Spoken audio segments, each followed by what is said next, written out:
4 p.m. I'm going to call this meeting to order. This is the meeting of the Grand Rapids Civilian Appeals Board. The purpose of this meeting and our board is to act as a reviewing body pursuant to City Commission Policy 800-02 for findings of fact made by Internal Affairs with respect to complaints brought by individuals who believe they have been mistreated by officers of the Grand Rapids Police Department. At this point, I'll ask Secretary Ms. Claudette Henry to please do member roll call. Russell Olmsted. Here. Michelle Williams. Present. Sophia Brewer. Here. Jason Osborne. Present. And Reginald Snyder. That's it. All right. Oh, Reginald just showed up.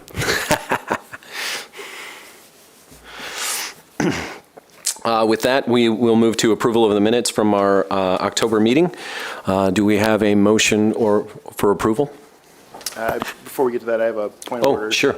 A couple amendments here I noticed. On page 2, it appears there's a typo. Mr. Davis, it says formerly. I believe that should be formally.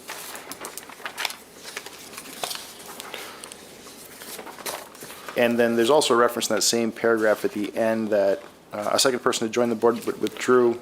I think the other members can correct me if I'm mistaken here, but I don't recall any discussion of another person that had joined but had then declined the position. Someone else was appointed to the board after submitting a application, but subsequent to submitting that application decided that they no longer wanted to serve. So if there's different language that the board would prefer, we can definitely amend it, but I think it accurately reflects my understanding of what occurred. I wasn't here for the last meeting, so I can't speak to whether or not it happened or not, or how it actually happened. I would say that if he did withdraw his nomination or withdrew his application after it was already filed, or the person did, or we don't know.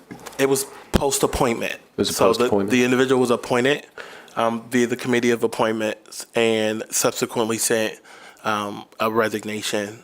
Okay, so they did send in an actual resignation. Is that correct, Ms. Henry? Yes. Yeah. Okay. So I guess we could amend that to have that they were appointed but then resigned? I think that's appropriate. Okay. Anything else? All right, seeing no other modifications that need to be made, do we have a motion for approval of the minutes from the October meeting?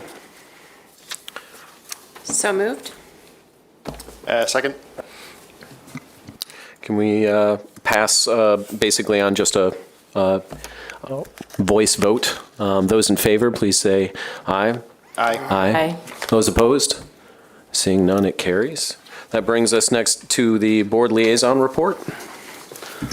Good afternoon, everyone. I hope everyone is doing well. We don't have much to report today. You'll see that Ms. Henry has provided all the members of the board a copy of the Civilian Appeal Board hearing for CR 22-036, which is scheduled to be heard at our next regularly scheduled meeting in December, assuming that all necessary training is provided before that date, which I believe it will be based on today's agenda.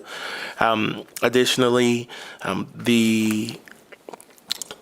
there are Garrity statements attached to this case, and please schedule with the Deputy City Attorney in order to review those materials in advance of next month's hearing. So we'll talk a little bit about some of those procedures today and how that works, but the short version is that Garrity statements are not provided outside of City Hall, and therefore, in order to review them in advance of the hearing, you have to schedule a time in the law department to do that. And it is important that you do that before that hearing is heard in order to fully understand those facts and circumstances. I believe that we don't have any other pending appeals at this time, so that concludes my board liaison report. Does anybody have any questions? I had one regarding the Garrity statements for the upcoming appeal. Do we know about how how long that those statements are, just to be able to plan how much time to be able to schedule for us to come in individually and read them? Sure. Let me look that up. I do have them available right now, and so as you're working through the other items on the agenda, I'll have that answer for you shortly. Next on the, if there's no other questions, next on the agenda would be cab training legal update. Are we going to move that to the, okay. So actually, it should just state CAP training. I'm going to do the OPA portion of CAP training. Okay. And any other training will happen outside. Okay. But I'll do that. Okay.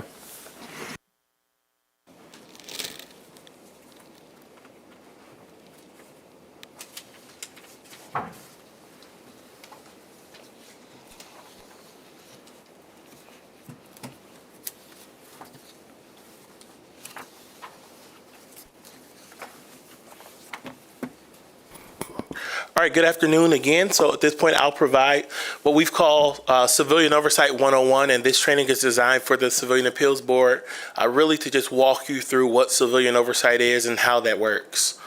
So you'll see our agenda for today is to talk about a history of civilian oversight, also some of the culture and concerns regarding law enforcement's relationship with community, national principles of civilian oversight. We'll talk about some civilian oversight models, and then a short version of our board procedures and some expectations around that. Many of these slides come directly from the National Association for Civilian Oversight of Law Enforcement, which is the premier agency that works with this type of board and my type of office. So we'll go through those at this time.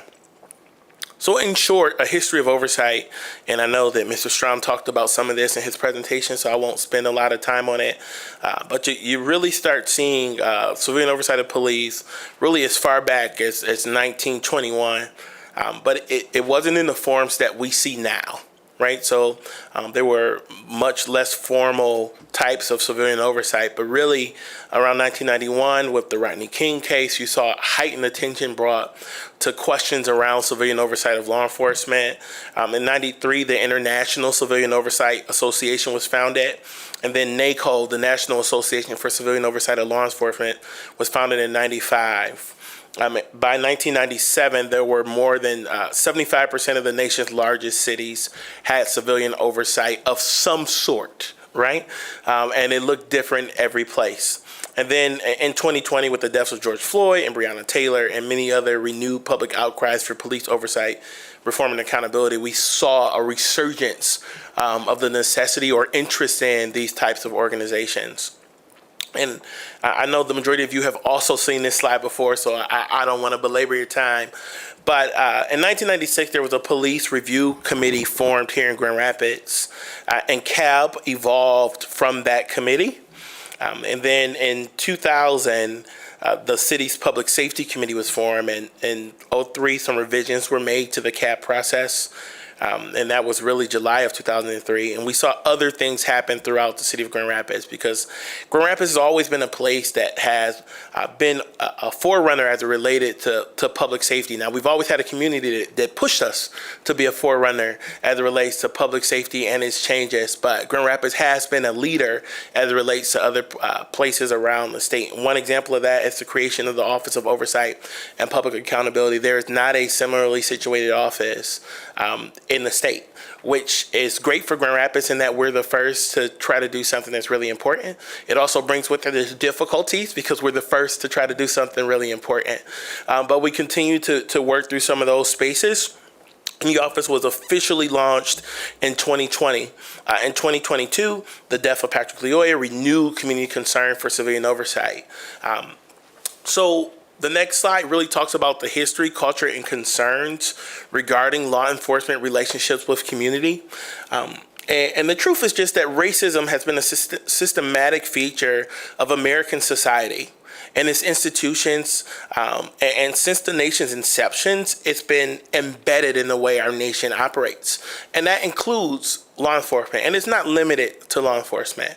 The truth is that civilian oversight of law enforcement is not supposed to be an attack on police or firefighters or anyone else. And we also recognize that it feels like that sometimes, but that is not what it's designed to do.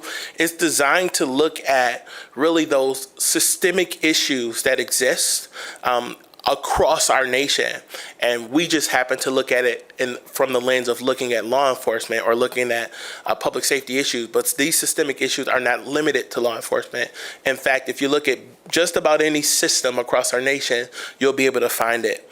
When we talk about policing, one of the earliest forms of policing is the slave patrol. And you'll see here a note that had to be given, and this is back in 1828, but it was I, and then they would say their name, do swear that I will, as a searcher for guns, swords, and other weapons among the slaves in my district, faithfully and as privately as I can, discharge the trust reposed in me as the law directs to the best of my powers, so help me God. That's really the earliest form of policing in America. And the idea behind it was to catch slaves, runaway slaves, and make sure that slaves were staying in line.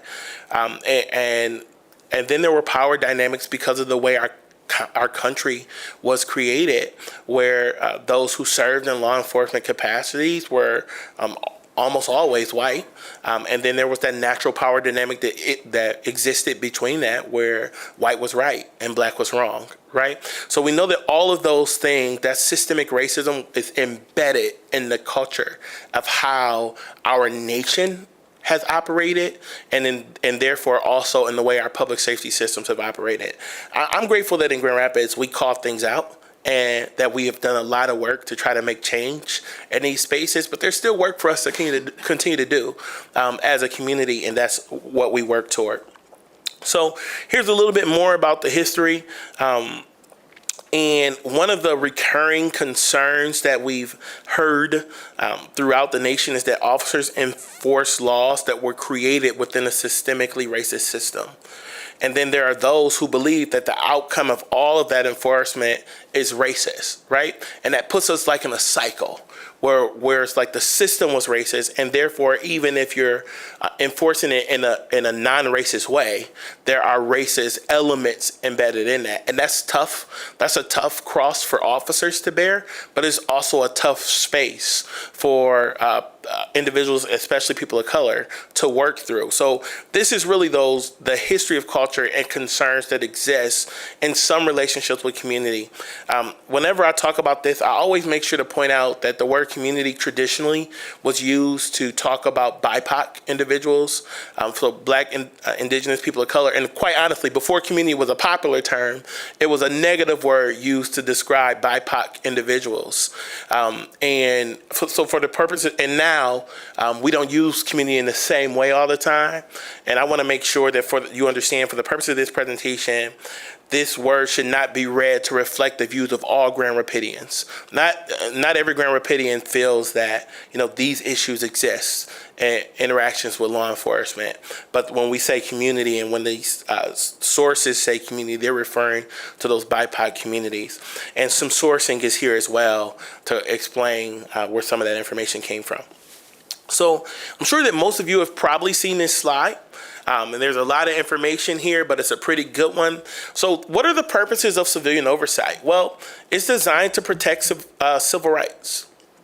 Civilian oversight is developing that civil rights protection. It's about looking at racial profiling, bias policing, use of deadly force, illegal searches, excessive force from a civilian perspective to ensure that the law is being followed.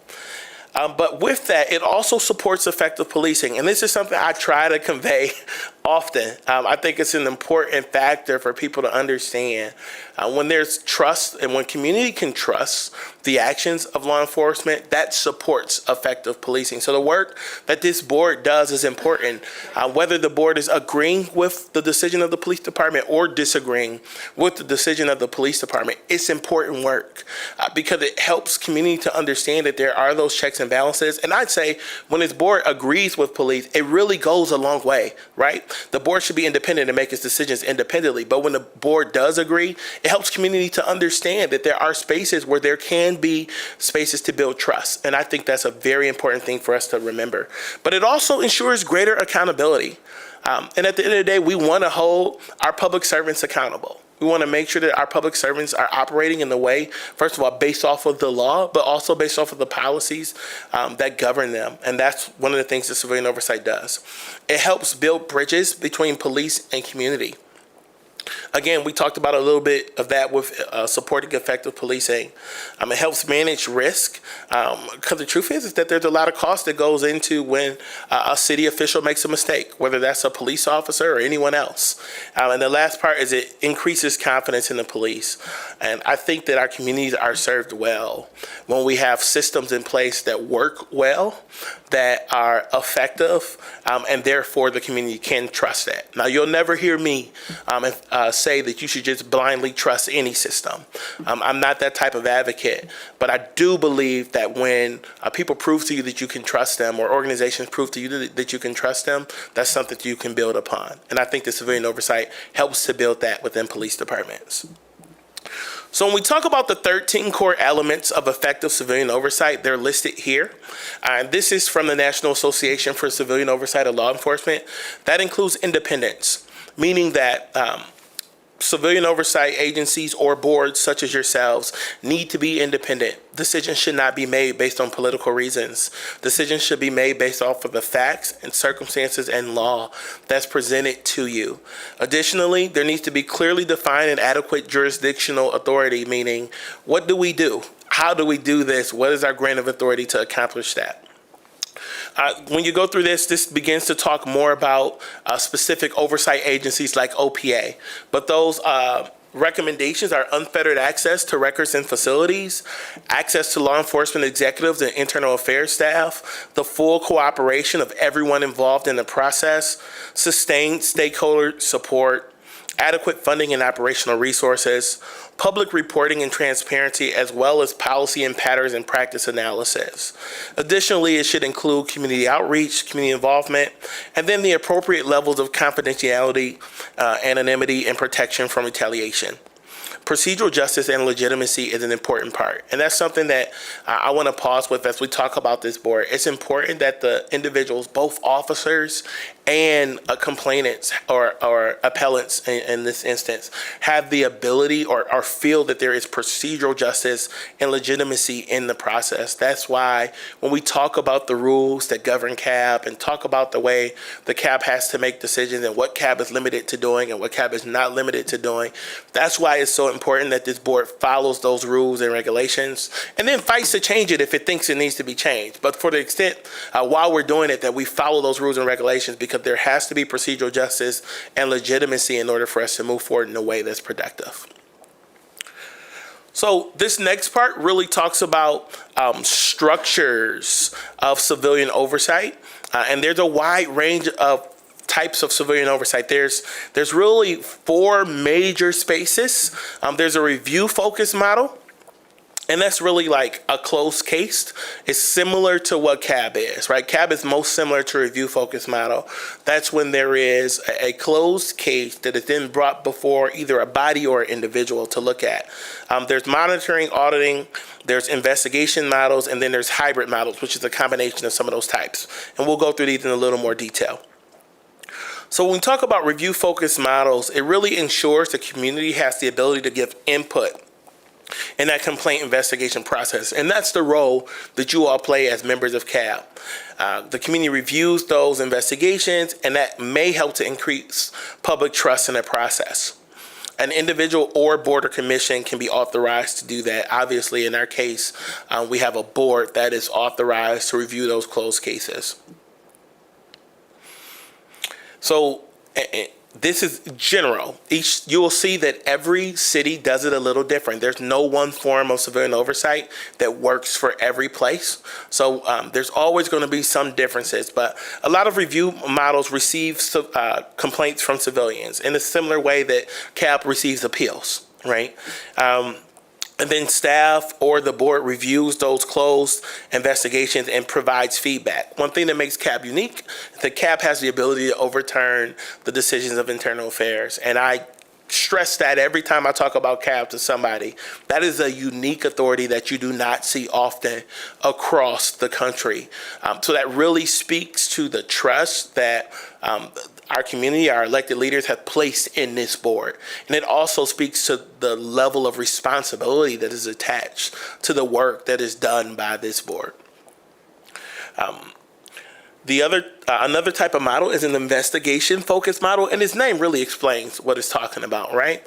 When there's an investigation form of civilian oversight, that board or those individuals are empowered to investigate complaints. We know that CAB is not empowered to investigate complaints, although CAB does have the ability to send cases back for supplemental investigation if it finds that there is not enough information to do its work. CAB cannot conduct its own investigations, but there are bodies that are empowered to do that.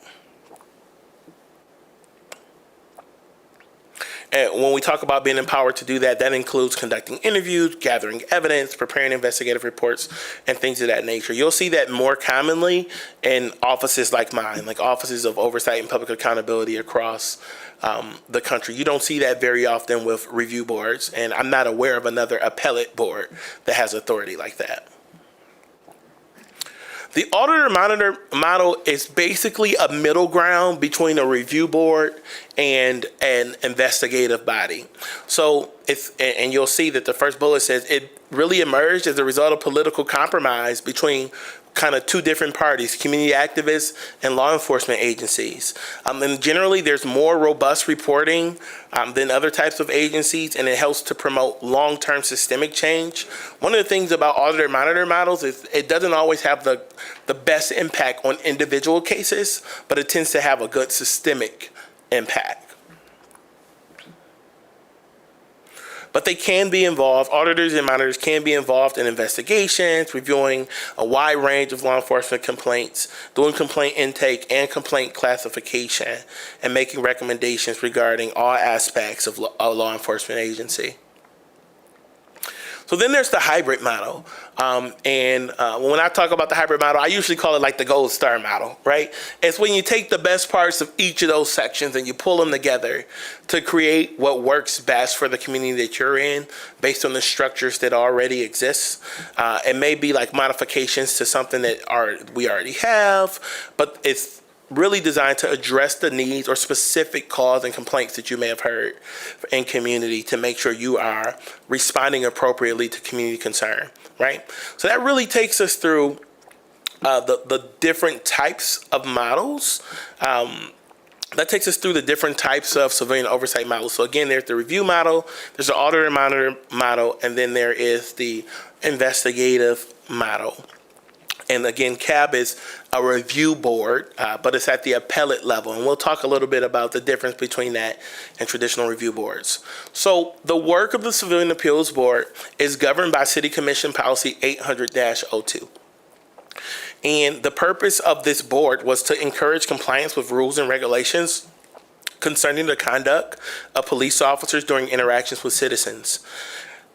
It was also to encourage individuals who believe they have been mistreated by the police to use the internal complaint process and to create a process that fairly and even-handedly evaluates and judges the conduct of everyone involved to determine whether a breach of departmental rules and regulations has occurred. And I always pause at number 3 because I think that's a very important part to consider. The reason this board exists, or part of the reason this board exists, is to be fair and to be even-handed. That means that board members should not come in with a predisposition toward complainants. Board members should not come in and say that it's my job to advocate for complainants. Similarly, board members should not come in and say it is my job to advocate for police. That should not be occurring. When board members come in, board members should be reviewing those complaints objectively based off of the facts, the law, and policy that governs the way that case should turn out. And that may mean in some cases we don't like the result of the case. But the purpose of this board is not to essentially be an avenger. The purpose of the board is to seek truth.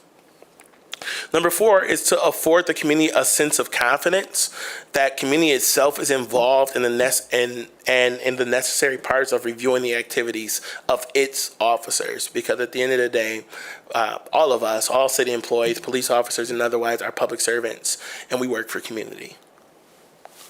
So how does it work? So when it comes to the original complaint intake, which is different than the appeal, individuals can file complaints many places. They can file with Internal Affairs, OPA, 311, and the Law Department also will accept complaints.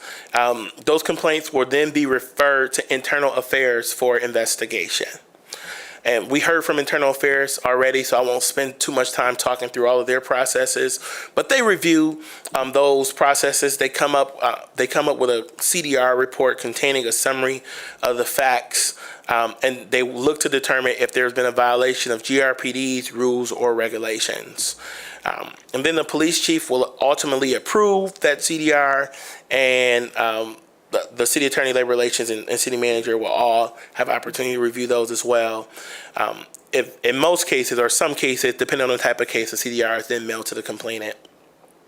So after the end of that, assuming that the Internal Affairs Department says, hey, this did not happen, or this is not sustained, or whatever they decide, the individual, if it's a CAB eligible case, has 14 days to file an appeal related to that complaint, right? So CAB's jurisdictional authority involves the following: cases that involve the use of excessive force, cases that involve falsification or lying, cases that involve civil rights violations, or cases that involve hostility, discourtesy, or other conduct unbecoming of an officer when such conduct is committed in the context of racial animosity or prejudice. So those are the areas that CAB can review cases regarding. That means that not every type of case is something that CAB can review. An example would be, let's say an officer comes in late, right? They might have to go through an internal affairs process or something like that. Well, that's not something that CAB will be able to review. That doesn't come to CAB. CAB is able to only look at these types of cases. It's also important to point out that the classification of these cases is done by the police as well. So CAB doesn't get to do an independent classification of an appeal. For example, you receive an appeal, you might look at it and say, hey, in fact, let's be transparent, that's happened in cases before, where the board looked at an appeal and said, wait, I see another thing that has not been classified this way, and I think it should be classified this way. The board does not have the authority to reclassify findings, but the board does have the authority to review these particular jurisdictional areas. Now, once an appeal has been filed, OPA requests the investigative file from Internal Affairs, and we prepare a CAB binder, and you have an example of one today, thanks to the work of Ms. Henry. On average, this process takes about 4 weeks because, again, Internal Affairs has to get all the documents, get the transcripts made, do the necessary redactions, and provide them to us before we can make a binder for you all. In addition to that, if there are Section 8 materials, they are now provided to the law department. You all can work with the law department to review those in advance of the hearing. The appeal binder is then provided to CAB. So what happens is OPA will then set the date for the CAB appeal, and we just kind of do that based off of what the schedule has, right? So we know that the CAB board needed to be retrained or newly trained for our new members, and therefore we did not hear an appeal this month, although otherwise we would have been able to hear an appeal. We notify the stakeholders, including the complainant, of the date of the appeal, and then if there are specific issues in this particular case, mostly legal issues, the CAB has not been trained on previously, then the board will be able to receive training on those topics before hearing that case. The board chair presides over the appeal. Our responsibility, meaning OPA's responsibility, is to provide a summary of the appeal, and the board members may then ask questions after that summary of GRPD or the law department representatives regarding the scope of the investigation. Meaning, if there is something that you have a question about that's in the reports, right? Like how training works regarding a particular topic, a board member can ask that question to the police department or to the law department. If there's a specific legal question, you can ask that question to the law department. The board is not able to call up the complainant and question the complainant regarding the incident. The board is not able to essentially be a court of first impression, right? So when an individual come to court for the first time, they swear to tell the truth, and normally you'll see a judge or a lawyer ask questions. That is not what this board does. This board is essentially asking questions for clarification on a record that has already been created. Okay, so how does the board go about making a decision on appeal? The board must first determine if it has enough information to decide whether to affirm, reverse, or modify the conclusions contained in complaint disposition report. So it's just, do you know enough? Is there enough information there? Are there questions, factual questions that exist that you're like, why wasn't this asked? Or this is something I need to be looked into in a greater way. Well, if the board finds that the records is inadequate, the board may remand the case to labor relations to conduct a supplementary interview with the complainant, the officers, or the witnesses, right? So we need additional information regarding this or from this person. If a case is remanded to LR will then provide a written report to CAB summarizing the actions taken and information received during the supplemental investigation. If the record is adequate for board review, the board engages in deliberations. At the conclusion of those deliberations, the Civilian Appeal Board will prepare a written decision affirming, reversing, or modifying the conclusions contained in the CDR. Lastly, if CAB reverses or modifies the conclusions in the CDR, the written decision must contain sufficient detail to explain the reason for the reversal or modification. Pause here again. So the board, if you choose to make a change to a complaint disposition report, the board must detail why it's making that change. What we've done, created a procedure of recently, is we receive basically general input from the board on what those reasons are. And our office works to help draft what the board said and then presents that back to the board to essentially give the stamp of approval that is the reason that you articulated on the record. Okay, so after the CAB does its work, it constitutes the final disposition regarding the complaint. And the next thing is that discipline happens, right? And there's often questions regarding discipline from CAB or CAB members, especially when they first join the board. Like, what happens next? CAB has no jurisdiction over discipline, zero. And it's inappropriate for CAB to make its decision based off of potential disciplinary outcomes. So CAB should not make a decision saying, I want this individual to be fired and therefore I'm deciding this way. That would be incorrect. Similarly, CAB should not make a decision saying, I don't want this person to get in trouble and therefore I'm not doing this, right? All of those things are inappropriate. CAB should not consider discipline in making its decision. What happens is, if the final CDR concludes that an officer violated the rules and regulations of the city manager will determine what disciplinary action, if any, should be taken. Disciplinary decisions made by the city manager are subject to the grievance procedure, including arbitration, and we'll hear more about that, but pursuant to the bargaining agreements. What that means is that ultimately, this board makes a decision. If the city manager so chooses to issue discipline, the individual officer, based on their collective bargaining agreement, can go to arbitration regarding that discipline, and that discipline can be overturned. That's how it works. Okay, so that takes us through City Commission Policy 800-02, General Forms of Civilian Oversight, and I will pause for questions. Does anybody have any questions? All right, thank you. I have one. I'm sorry, Brad. No problem. Going to the making the decision on the appeal, basically talking about labor relations. Because of past complications around that, has that been formalized in a way that will allow that process to move forward more smoothly if it were to happen again, where CAB does ask for more insight on a case and for labor relations to go back? I know the last time that it happened, there was there was confusion on when we were going to get it back, and then not really a whole lot of follow through and on their end, and it led to problems with our board being able to make a well-informed decision. So, just wondering if that was ever formalized from where it was before.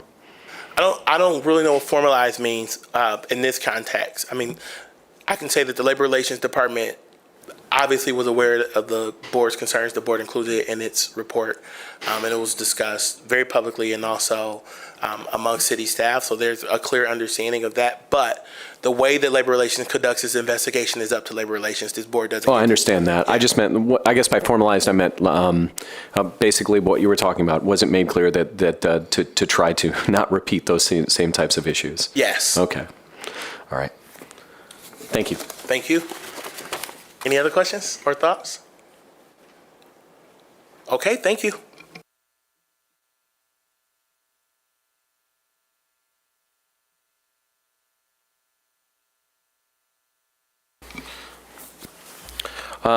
Next point on our agenda brings us to any old business that needs to be discussed or brought up. I don't believe there is any. And from there to open discussion. Does any members of the board have anything that they need to bring up at this time? There's a couple things that I wanted to bring up that actually have to do with this.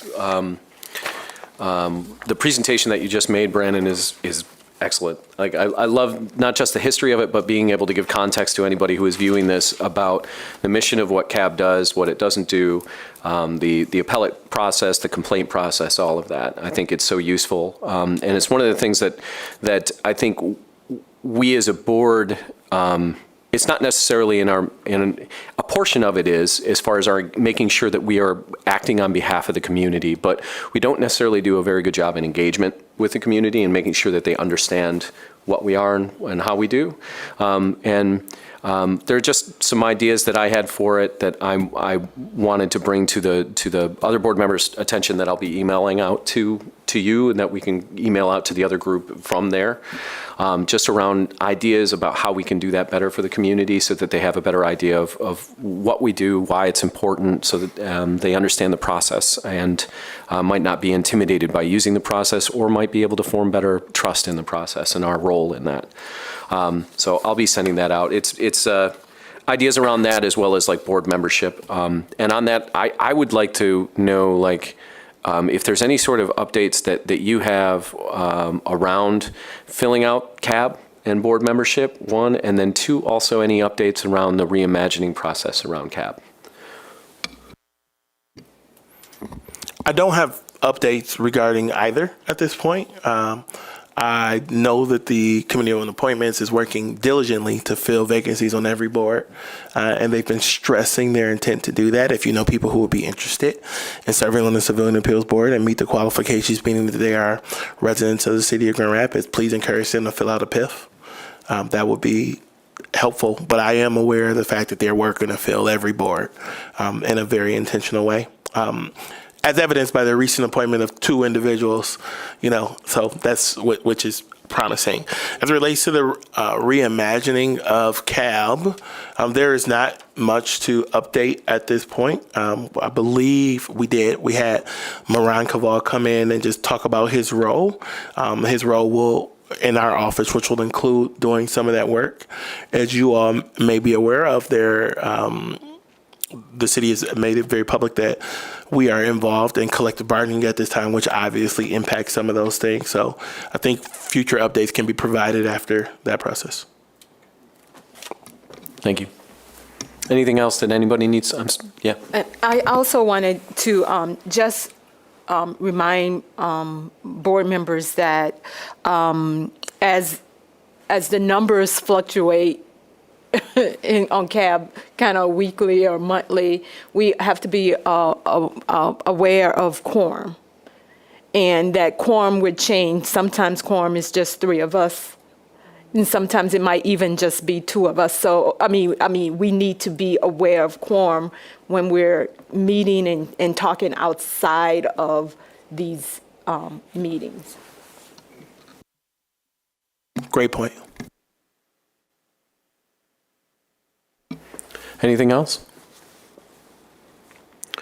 All right, seeing none, we'll go on to the next, which is open for public comment. Does anybody in attendance have any public comment that they would like to bring? Seeing none, I will close that as well. That will bring our meeting to adjournment at 4:40 PM.